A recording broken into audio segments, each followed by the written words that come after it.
Star Arjun Reddy movie fame hero Vijay Deverakonda road ప్రమాదానికి గురైనట్లు సమాచారం. ఇక విషయంలోకి వెళ్తే నిన్న నటుడు విజయ్ దేవరకొండ శ్రీ సత్యసాయి జిల్లా పుట్టపర్తిలో సందడి చేశారు. ఇక్కడి శ్రీ సత్యసాయి విద్యాలయంలో విద్యాభ్యసించిన విజయ్ దేవరకొండకు పుట్టపర్తితో సుదీర్ఘ అనుబంధం ఉంది. ఈ క్రమంలో విజయ్ దేవరకొండ కుటుంబ సభ్యులతో కలిసి పుట్టపర్తిలోని సత్యసాయి మహాసమాధిని దర్శించుకున్నారు. అనంతరం ఆయన ప్రశాంతి నిలయం, శాంతి భవన్ అతిథి గృహం వద్ద ట్రస్ట్ ప్రతినిధులతో విజయ్ భేటీ అయ్యారు. ఇక సత్యసాయి జిల్లాలో టూర్ ముగించుకొని నేడు హైదరాబాద్ NH-44 హైవేపై ఉండవల్లి ప్రాంతంలో హీరో విజయ్ దేవరకొండ కార్ ప్రమాదానికి గురైంది.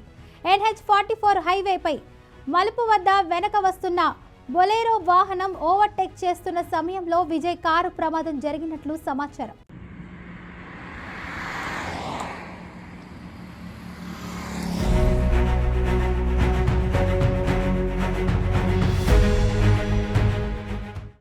ఈ ప్రమాదంలో విజయ్ దేవరకొండ కారు కొంత ముందు భాగంలో డ్యామేజ్ అయినట్లు తెలుస్తుంది. కాగా అదే సమయంలో కారులో హీరో విజయ్ దేవరకొండతో పాటు ఆయన తల్లి అలాగే PA డ్రైవర్ ఉన్నారు.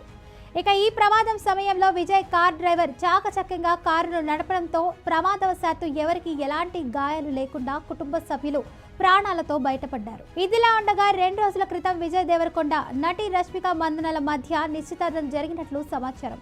హైదరాబాద్లోని విజయ్ స్వగృహంలో 2 కుటుంబాలు అత్యంత సన్నిహితుల సమక్షంలో ఈ వేడుక జరిగినట్లు తెలిసింది. ఈ జంట వచ్చే ఫిబ్రవరిలో వివాహం చేసుకోనున్నారనే వార్తలు వెలువడుతున్నాయి. అయితే ఈ విషయంపై ఇరువురు ఇప్పటి వరకు అధికారికంగా స్పందించలేదు.